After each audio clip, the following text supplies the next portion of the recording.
All right. Welcome to an episode of Digital Dialogues. My name is Ethan, and today I'm here with Roblox social media manager, Ruben Ruiz. Ruben, thank you so much for being here and taking the time to join us today. So I just wanted to ask if you could describe your role as a social media manager for Roblox and just kind of walk me through on what you do on a daily basis and what are some of your tasks and responsibilities throughout the day. Yes, of course. Well, thank you, Ethan. Thank you for having me. Yes, so I'm Ruben. I'm the social media marketing manager at Roblox. So what does it mean? Well, what do I do, I guess? So I think that I do all things social for Roblox. So my team, everybody kind of focuses on, I would say, different aspects. It's interesting because we focus on like our business priority and then like a platform. So even though we all work on all the platforms, but my main focus is TikTok. So I created our TikTok account, which I think has over 15 million. And then I also work on partnerships. So with partnerships, we work with other brands, musicians, companies who are coming to Roblox. So I've gotten to work with brands such as Burberry, Olivia Rodrigo, Nicki Minaj, Blackpink, Gucci. So every time a brand is coming to Roblox, I get to partner with them, come up with like the social media concepts, like do a lot of the ideation, creation, what would best fit with Roblox audience, as well as this brand that's coming on, brand musician platform, and how can we get our community excited about that. And with TikTok, I also run our TikTok program. So we have a TikTok influencer program. So basically, I'm kind of in charge of this group of Roblox TikTokers who make TikTok content that is specifically about Roblox and kind of amplifying their content to our community as well as their own community. So really focusing on those. So those are kind of like my main priorities, but being on the marketing team as well as just the social media team in general, like obviously I focus on everybody else's things. So we have somebody who works on product, so like product announcements to help work on that. And especially like for me, like specifically, I usually give my input with the TikTok's perspective. So really focus on TikTok consumer audiences. That's like mainly what I focus on when I bring my quote unquote like expertise to either the different teams or the different projects that are not my own. So like with product, I think of how can we announce this product announcement on TikTok? So that's kind of like what I help out with the other teams. We have also developers that work on making the experiences or games, as you would know, on TikTok. So yeah, overall, it's like pretty fun. Roblox is a really fun brand to work with. The community is super, super enthusiastic and they love all things Roblox. So I always say how so we have 15.6 million on TikTok and people are like, how did you do 15.6 million? And yeah, some of it is like, I can give you the origin stories of how I did that, but also like, I'm lucky that I get to work with a brand that people love. Like people love Roblox. People are passionate about Roblox. And I love working for a brand where people love the brand and other cool brands want to work with us. So we get to do some really fun, cool stuff. So excited about that. Awesome. I mean, it seems like you get to do something new every day, so it never gets old. So that's probably one of the best parts. Yeah, like right now I'm working with SpongeBob. So we're doing something with SpongeBob soon for like May 1st for like the official I think it's like the creation of SpongeBob, something like that anniversary. And then I'm working with like a really popular musician right now too. I'm working with her and her team. It's going to be super, super fun. But yeah, I'm always doing something right now. We also have Twice, who is a really big K-pop group who's touring right now in the US. Working with them, we're pushing that over the finish line. I just got back from a trip from Japan and working with some Japanese IP. Like we have Doraemon and as well as Attack on Titans, which for all of our anime fans, super exciting. And so I get to like literally, if you think about SpongeBob, like Attack on Titans, Twice, this other musician, like very different brands, very different like entities, and it's super fun. I get to work. It makes my job super exciting. That's awesome. So I understand you got your bachelor's from UC Berkeley in social welfare and global poverty and practice. Yes. And later you pursued a master's here at USC in digital social media, the same program I'm currently in and what this conversation is actually for. Can you tell us how you got into digital media and kind of just what drove you to pursue a master's degree? I'm just curious how you really entered that space and if it's always been an interest of yours, and if not, when did that start to look like a future career opportunity for you? Yeah, totally. Okay, Ethan, you did your research. I love that. Sorry for being a little stalkerish, but no, you have to. I love that. You're prepared, Okay, cool. I love this question. I think it's super important. I've always been into digital media, social, blah blah blah, all this stuff. Like I think based on my personality and like what I do, it's kind of obvious maybe that I love that. Like I'm super passionate about like I've been meme culture. I did a project with mine. Yeah. So it's funny. It shows you how old I am. Like But when I was growing up, I would say we obviously didn't have social media managers. That wasn't really a thing. I guess when I was growing up, we didn't really have social media. Like when I was in high school, there was like Facebook was around and Hmm. stuff, but like pursuing digital media wasn't really a thing you would do. That wasn't a career option for me, right? Like when I was in school, like the career options were, typical doctor, lawyer, teacher, that kind of stuff. And I also didn't even know there was other things. For me, I've always, yeah, when I went to UC Berkeley, I definitely was really passionate about like global development and that's kind of like why I studied that. And I'm super passionate about that. Like, and so I actually ended up taking a class when I was at Berkeley. And so for the global poverty in practice, like you mentioned, we had to choose a method of how we're going to promote our projects. I created a website and my project was about like computer literacy for children in Latin America. And we had to do a methods class. And my method, I chose to do social media, website, technology. And my professor, she actually got her master's degree in journalism at USC. And I was like, okay, I can actually have a career in this that I've always been passionate about. I've always been passionate about this. And she was actually a really big inspiration for me. So I did, and I realized like development work and all of that is more like I wanted to work for the UN. That was kind of, I felt very Berkeley, I think, in that way. But I realized that's more of a hobby, not necessarily a career. Like I still give back. Like, I'm really involved in volunteering. I volunteer for Make a Wish. I always help back at the USC community as well. So then when I found out you can actually have a career and that, I think that it was like great for me and I was able to find this program at USC and I'm like, this is totally for me. For me was to gain more of those skills that I knew that I could possess that I kind of already lightly touched on. I always tell people like I felt like grad school was for me because I felt like I wanted to gain that experience and that knowledge and even the connections that you can get from being in a program. And that actually really did help solidify that for me. Like I love like all things social, and I think knowing that I can have a career at the time, right? And like USC was there and like was able to help me figure that out. If I would have known, I think I would have gone into it. Like I know I've mentored a couple people, and somebody I was mentoring goes to like I think at the University of Central Florida, and they have literally a social media major, and I'm like, we didn't have that like when I was in school. Like we did not have that. So like now it's like I think that it's more accessible and people know more like this is a career, like I want to do this. And especially like people like yourself, Ethan, I'm sure like you can correct me if I'm wrong, but like you grew up with social media. Like you've seen it develop, you've seen it grown over time. So like it's something that you've really been embedded with in your life. And so being able to like take that and turn it more into like a business perspective, I think is more of like the challenging part, right? Like the thing that people don't do when they don't go into this kind of industry. Have any skills really transferred from your studies at Berkeley? And then if so, which ones? But totally understand if not many did. I know social media has always been kind of like just a side interest of yours. So I guess you did have some kind of knowledge about the industry before, but I guess specifically just from your studies at Berkeley in your major, did any of those skills kind of, apply to what you do now? I shouldn't say no.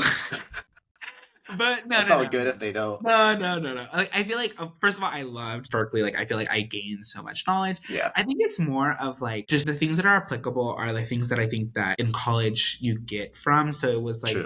the Yeah, more of the organizational skills, the more of the research skills, the more of like understanding and questioning things. I think that's kind of like mainly what I took from my undergrad studies. Me knowing all of the global, like I took, like literally I was taking public health classes, public health classes, psychology. Like, did that really help? I mean, there's parts where like I think my psychology classes helped more where I like got to understand people, but like me knowing all the different healthcare reform stuff in the 1900s, does that really help me? No, not really. But I think like with everything with college, it's just like it's more of taking that. I actually feel like I've gained more tangible stuff, I think, when I was at USC, but I think it's because I was specifically more narrowed into like what I wanted. But I think that it's gaining all those skills, like get that research skill, critical thinking skills. I think it's so super, super important. I did get that at my time at Berkeley, just like questioning things and just like being able to use that. I feel like is super helpful. But yeah, I think especially with social media, like you learn more of like being in the industry, like doing stuff. Like I think you gain more from like your internships that you do. I think I you see. definitely learn more. But oh my Yeah. gosh, the colleges are gonna get at me. No, yeah, that's totally valid. I've seen you worked at many different agencies with clients including NBC, Comcast, North Face,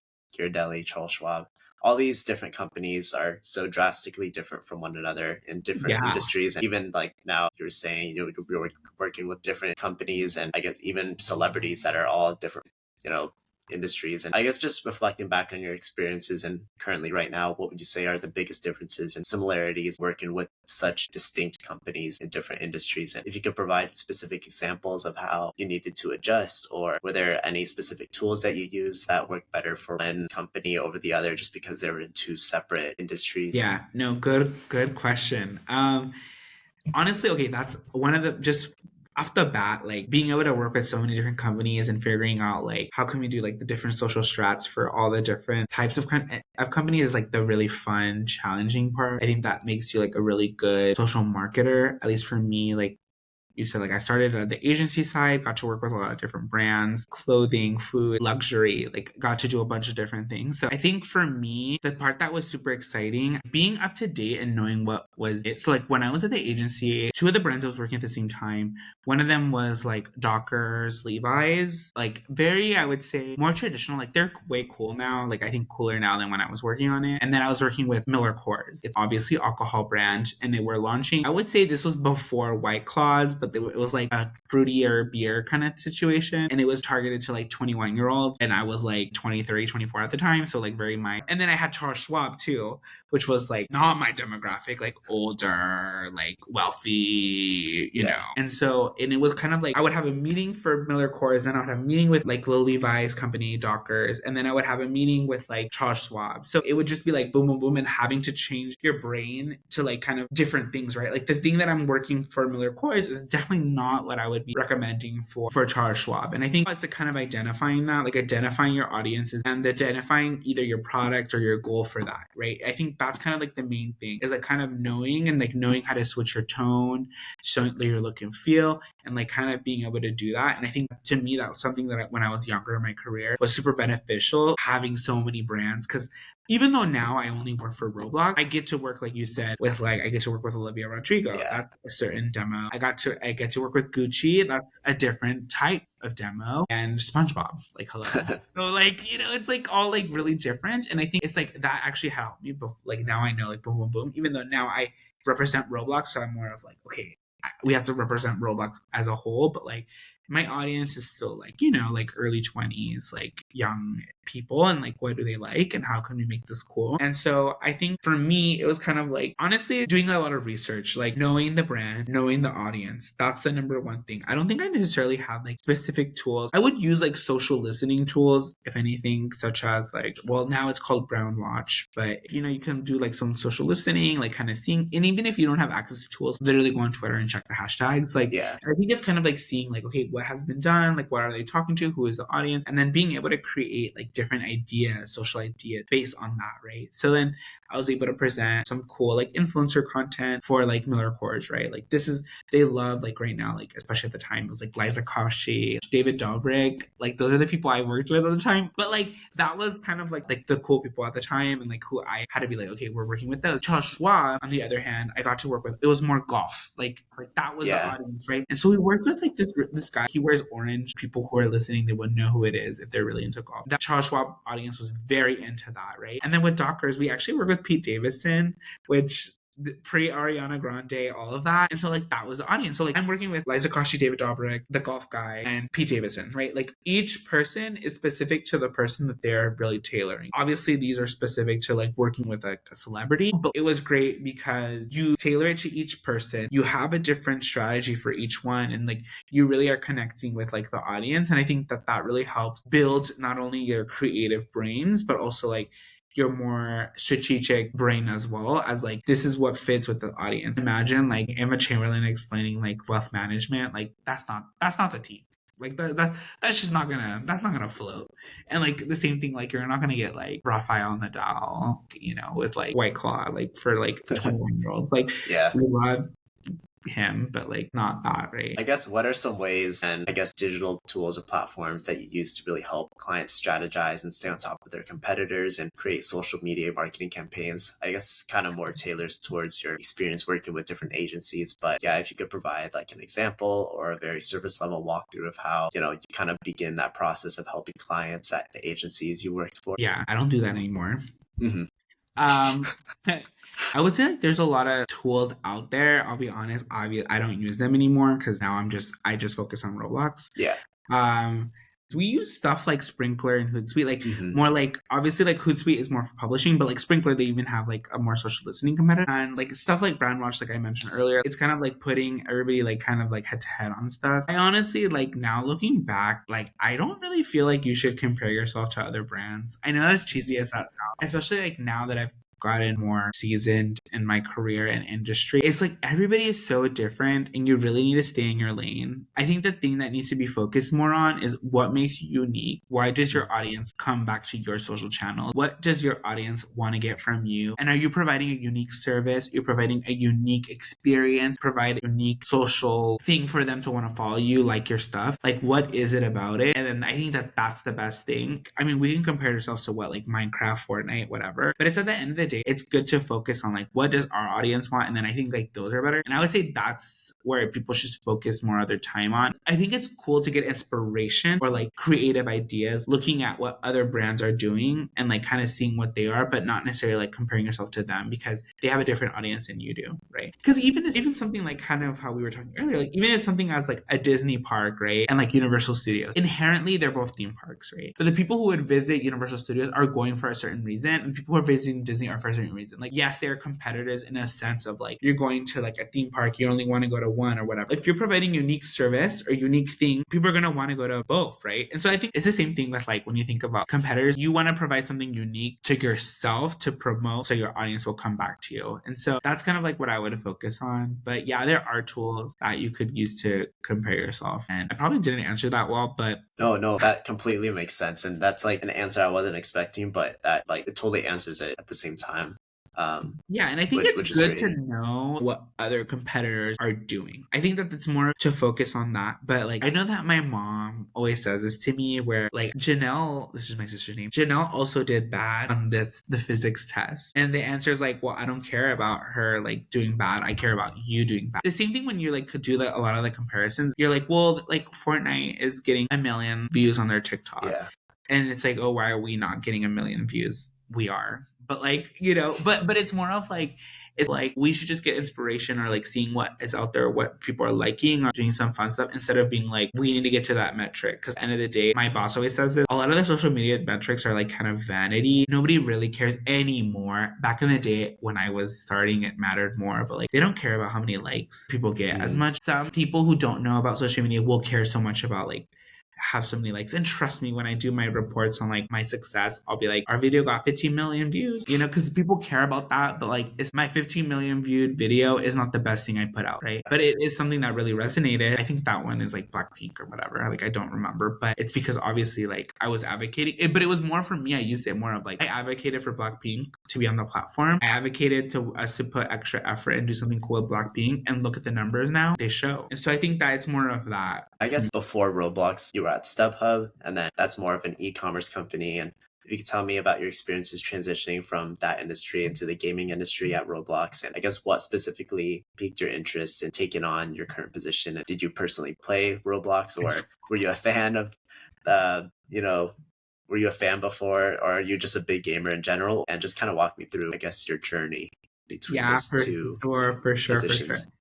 Yeah, no, good question. Okay, so the way that I even went into StubHub is, especially being in San Francisco, there's a huge tech hub. And I think Yeah. before that, I was working, even before the agency and stuff, I was working at Adobe, like doing Adobe stuff, Mm. which I think Adobe's fun because they're creative. The same thing with StubHub. StubHub, I love music. Like, I'm a huge music festival, like, when I lived, especially in SoCal, when I was going to USC, I was going to Coachella every year. And yeah, like I love music festivals. I love going to concerts. So like for me, like StubHub was like a fit because I was like, I know how to advertise to people. At the end of the day, it's like interesting because you're right. Like StubHub is like we're focused on like ticket sales, right? Like people buying the tickets that we have. And yeah, and I got to work on stuff that is not my strong suit, like sports, like World Series and the Super Bowl and stuff like that. But like it was interesting because it was more salesy, I would say, like focusing on that. But the good thing with social, at least I work more on the organic side of things. Like I never have to worry about conversions or like sales or whatever. And so like that was fun. Like when I was at StubHub, I got to do a lot of cool like projects. We did a series where every day that was a day in the baseball league. So like baseball plays for like,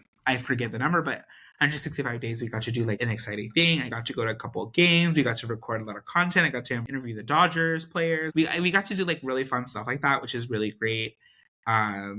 And so I think for me, like that was super fun. I think going into Roblox, I am a gamer. That's the thing that I love to do for fun. I'm a secret gamer. I'll just say that. Like I'm more of a casual, like I've been playing Pokemon since I was born. Like I Yeah, I played love Pokemon. yeah, I played every game. I played every gen. Yeah, I played League of Legends still. But yeah, like I'm a huge gamer. Like I play with my friends like almost every night. So I had heard of Roblox before. My niece, who how old was she at the time? Like 7, was like super into Roblox. And I like would play with her, but I was not really that familiar. So when I saw the job opening for Roblox, I was like, wait, is this the thing that Sophia, that's her name, Sophia plays on?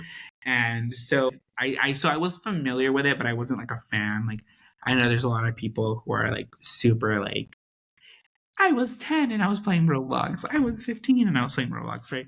I'm a little older than that. So like I would have been at least in high school, I think, when like it really was prevalent. And so this is how it always happens. Like my job at StubHub actually helped me get my job at Roblox. So one of my proudest moments was one of my really close friends. She's ARMY. It's like she loves BTS, the Korean K-pop group BTS.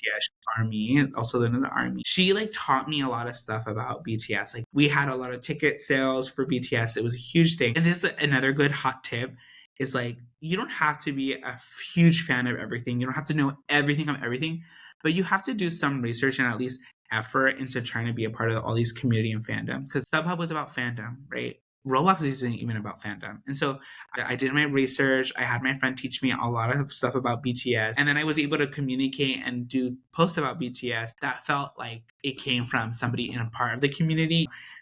I mean, I was kind of a fake member. Now I really actually do like BTS, but like I was like able to get all this stuff from my friend, and I was able to make posts or engage with their community, respond to them about being ARMY, BTS, all this stuff. And we had many multiple viral posts go out because of that with StubHub. So that was great, and that actually helped me because I used that as like success stories for my interview at Roblox. And my boss at the time was super into BTS, and she did see some of the posts, and so she was like, "You were the one who did that," and so that was really impressive for her.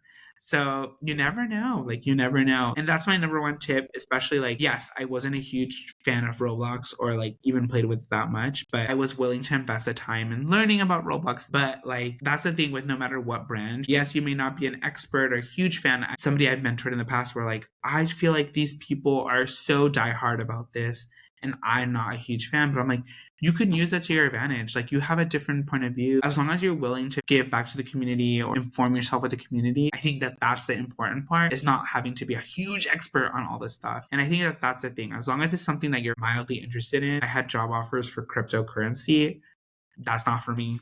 Like good for the people who do that, but that's just not me. So it's like at least being mildly passionate about it and then engaging with the community and being authentic with it. And like even if you don't come from it, like at least trying. Because that's what they care about. It's like you're trying and it's not like you're fake or try hard, you know? No, yeah, I mean, totally makes sense. Like, I think I was having conversations with other people and they weren't really interested in their industry, but, you know, they had like a slight or mild passion. And now that they're actually within those communities and actually immersed in doing it as a full-time role, like they, you know, kind of grown open to it and an opportunity came up for them. So, yeah. It's true. I guess just looking at your LinkedIn again, I see you started the TikTok influencer program.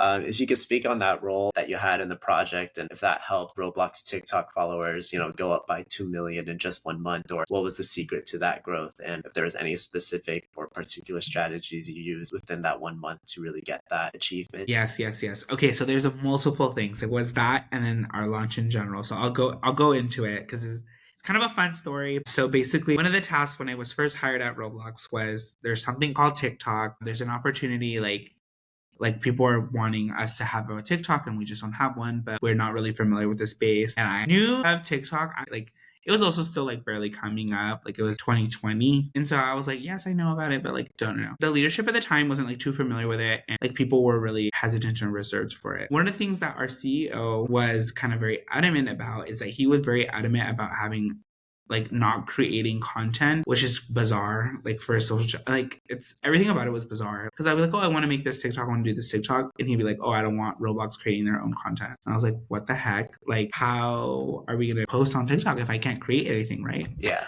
So one of the solutions I came up with was our TikTok influencer program or TikTok creator program, where we basically recruit people who are already part of the community and they're already making TikToks and kind of asking them if we could use some of their content to reach on our channel. So that was like my main solve. So then I was able to get like in the beginning, in the program, I think like 50 to like 100 of like people who are very passionate and like we're like, we share, we amplify. We did not pay them, but we basically provided them access to like different stuff that is like in Roblox that they wouldn't have access to. So like trying to give them some incentive because you can't do that. Now we like pay them fully, but like at the time it was kind of like scrappy. And at the time to launch it, I think also in that era was during the Trump era. So like I think he was talking about like potentially banning this like in 2020.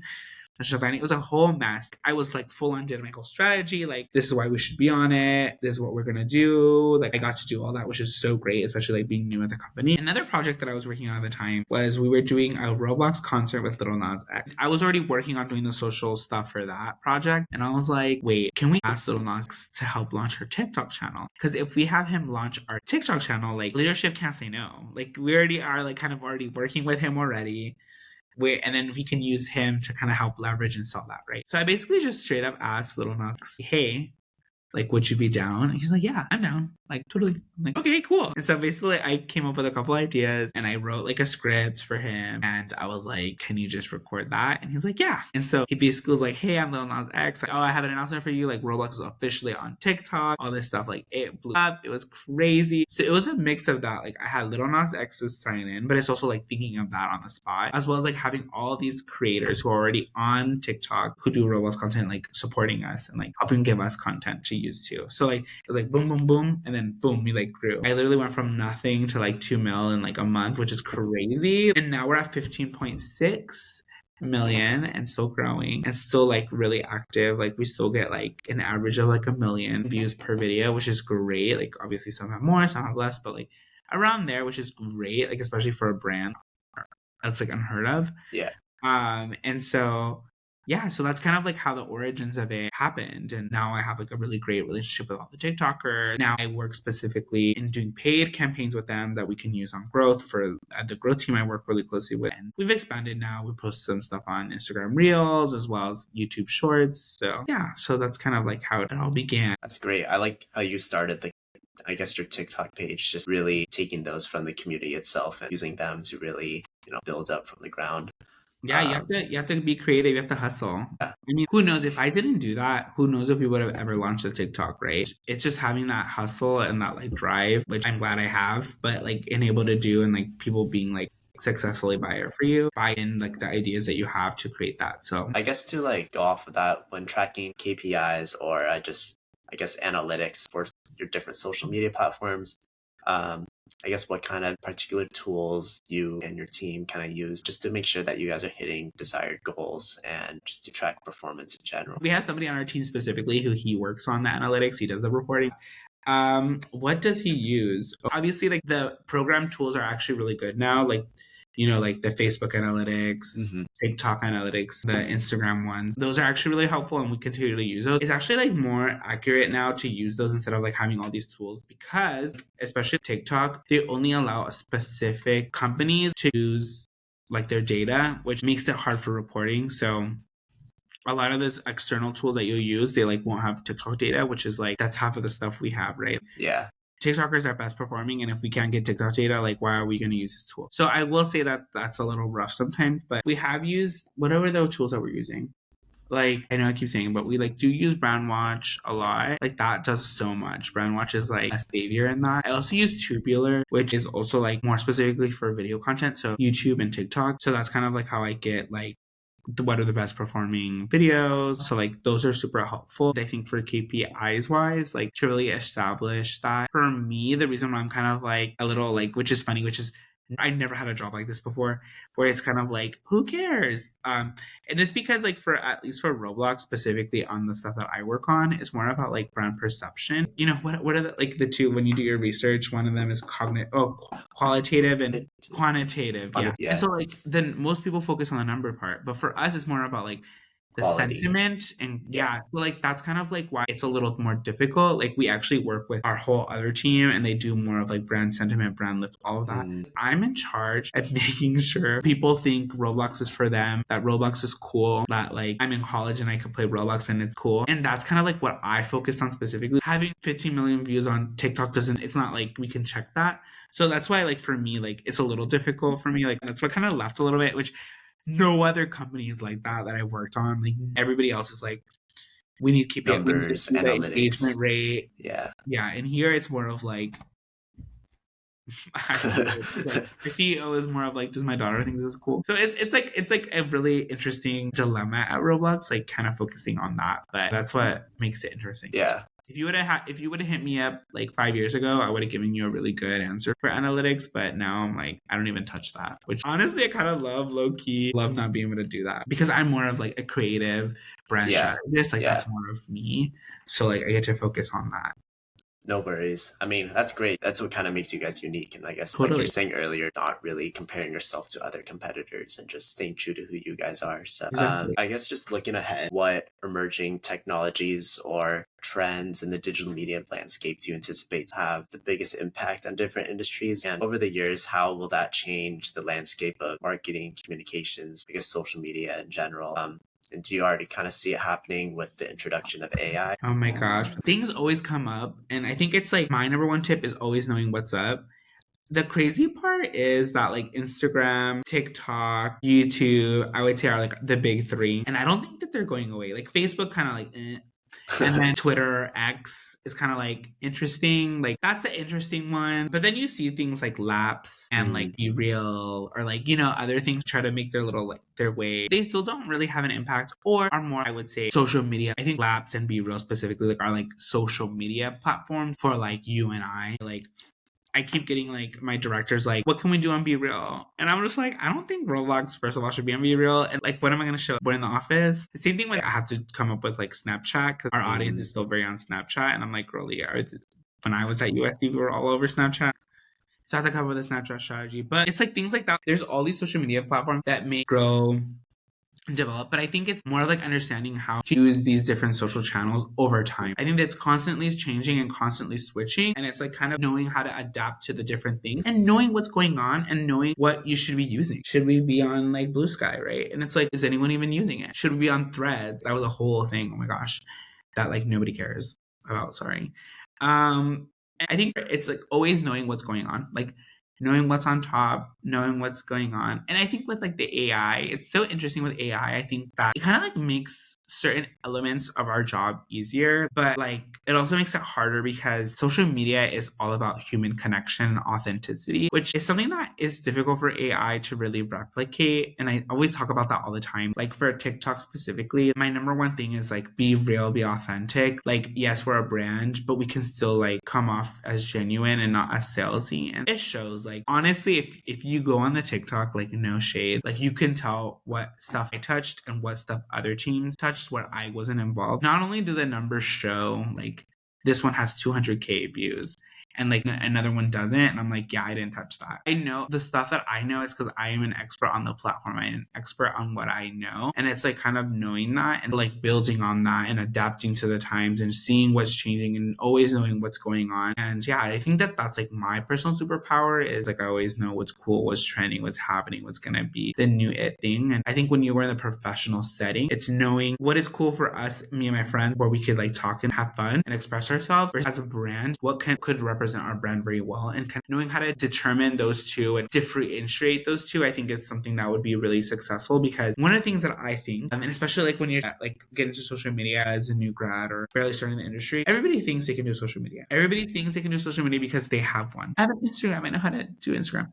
No, you don't. And I think that that's the number one thing that differentiates somebody who uses social media as a hobby versus as your profession is kind of like knowing what is best for the brand, knowing what are some trends, how to tie that into your brand, how to tie that in with the different types of brands that you're working with, and knowing when to do it and when to not do it, right?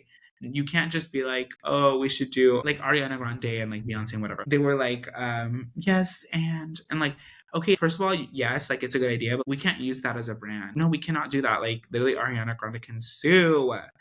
Like, we don't have a partnership with Ariana and Beyonce, like right now with Cowboy Carter. Like, yes, as a person, you could do like this ain't Texas or whatever. Like, like the different memes that come out with it. Like, yes, you can do it, but like as a brand, you can't really do that. But like that's the difference between someone who professional and like I'm gonna do it at home. So that's my biggest tip is always studying what's going on and knowing when to recommend to your brand and when not to.